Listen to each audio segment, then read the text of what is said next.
71ാമത് national award പ്രഖ്യാപിച്ചിട്ടുണ്ട്. ഏവരും ഞെട്ടിച്ച ഗംഭീര നാഷണൽ അവാർഡുകളായിരുന്നു ഇവിടെ പ്രഖ്യാപിച്ചത്.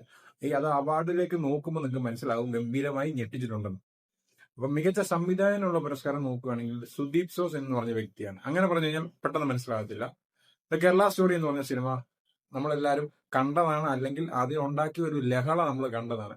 പ്രൊപ്പഗണ്ടയാണെന്ന് ഒരു സൈഡിലും അതുപോലെ തന്നെ റിയൽ ആണെന്ന് മറ്റൊരു സൈഡിലും കൂടി ചേർന്ന് ഭയങ്കര ലഹളയായിരുന്നു. എന്തായാലും ഇങ്ങനെയുള്ള വിഷയങ്ങൾ കൊണ്ടുവന്നു കഴിഞ്ഞാൽ ജൂറിയുടെ അടുത്ത് എത്താവുന്നു.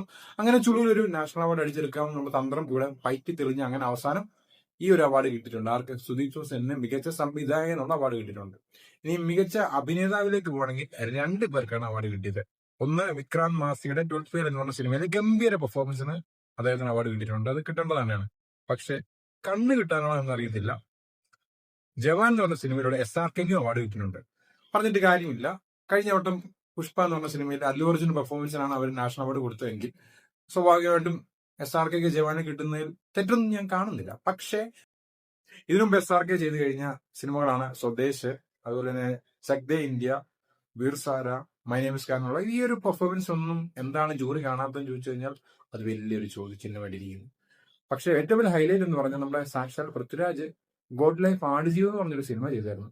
അതെനിക്കൊന്ന് ജൂറി ആ സൈഡിൽ കൂടെ പോലും കണ്ടിട്ടില്ല അങ്ങനെ ഒരു സിനിമ. അല്ലെങ്കിൽ അതിന് എന്ന് പറഞ്ഞ ഒരു ഭയങ്കര ഡ്രാമയാണെന്നുള്ളത് ഇനി കാണാനേ ശ്രമിച്ച് കാണത്തില്ല. അതുകൊണ്ടായിരിക്കും ആ പൃഥ്വിരാജൻ ആ സൈഡിലോട്ട് പോലും കൊണ്ടുപോകാത്തത്. ഇനി മികച്ച അഭിനേത്രിക്കുള്ള അവാർഡ് കിട്ടിയിരിക്കുന്നത് നമ്മുടെ റാണി മുഖർജിക്കാണ്. ഏകദേശം ഒരു 30 വർഷമായി പുള്ളിക്കാരത്തെ സിനിമയിൽ വന്നു. അങ്ങനെ മിസ്സസ് ട്രാജഡി വെഴ്സസ് നോവേ എന്ന് പറഞ്ഞ സിനിമയിൽ മികച്ച പ്രകടനത്തിനാണ് ഈ ഒരു അവാർഡ് കിട്ടിയിരിക്കുന്നത്. ഒരു അത്യാവശ്യം കിട്ടേണ്ട പെർഫോമൻസ് തന്നെയാണ് റാണി മുഖർജി കാഴ്ചവെച്ചത്. ഇനി മികച്ച സഹനടൻ എന്ന് പറഞ്ഞ അവാർഡ് നോക്കുകയാണെങ്കിൽ അത് സാക്ഷാൽ വിജയരാമൻ ചേട്ടന് പൂക്കാലം എന്ന് പറഞ്ഞ സിനിമയിലെ ഗംഭീര പെർഫോമൻസ് ആണ്, പ്രത്യേകിച്ച് എടുത്തു പറയേണ്ട ആവശ്യമില്ല. അതൊരു മികച്ച സഹനടിക്കുള്ള അവാർഡ് കിട്ടിയത് ഉർവശി ചേച്ചിക്ക് ഉള്ളൊഴുക്ക് എന്ന് പറഞ്ഞ സിനിമയിലാണ്. പക്ഷേ ഉള്ളൊഴുക്ക് എന്ന് പറഞ്ഞ സിനിമയിൽ ഉർവശി ചേച്ചിയുടെ പെർഫോമൻസ് നമ്മൾ എല്ലാവരും കണ്ടാണ്. ആ ഒരു പെർഫോമൻസ് ശരിക്കും പറഞ്ഞു കഴിഞ്ഞാൽ മികച്ച അഭിനേത്രിക്കുള്ള അവാർഡ് കൂടെ കൊടുക്കുക. ഏതായാലും നടന്മാർ 2 ആണല്ലോ, അങ്ങനെയാണെങ്കിൽ നടിമാർ 2 ആയിക്കോട്ടെ. കാര്യം അത്രയ്ക്ക് ഗംഭീര പെർഫോമൻസ് ആണ് കാഴ്ചവെച്ചത്. ഇതൊക്കെയാണ് ഏറ്റവും മികച്ച അവാർഡുകൾ എന്ന് പറഞ്ഞത്. അതുപോലെ തന്നെ നമ്മുടെ ജി വി പ്രകാശിന്റെ വാത്തി എന്ന് പറഞ്ഞ സിനിമയിലെ മികച്ച സംഗീത സംവിധാനത്തിനുള്ള അവാർഡുകൾ കിട്ടുന്നുണ്ട്. അപ്പം കഴിഞ്ഞ വട്ടത്തെ അപേക്ഷിച്ച് നോക്കുമ്പോൾ മലയാള സിനിമയ്ക്ക് അത്ര വലിയ എന്താണ് റെസ്പോൺസ് അല്ല കിട്ടിയത്.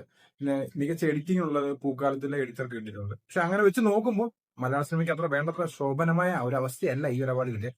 ഈ ഒരു മലയാള സിനിമയ്ക്ക് മാത്രമല്ല ഗംഭീര പെർഫോമൻസിൽ ഒരുപാട് ഉണ്ടായിരുന്നെങ്കിൽ കൂടിയും ജൂറി ഇതൊന്നും കാണാതെ ഇങ്ങനെയൊക്കെയാണ് അവാർഡ് കൊടുത്തേക്കുന്നത്. അതായത് ഇങ്ങനെയൊക്കെ വെച്ച് കഴിഞ്ഞാൽ ഇങ്ങനെ അവാർഡ് കിട്ടും എന്താണെന്ന് എനിക്ക് പറഞ്ഞുകൂടാ.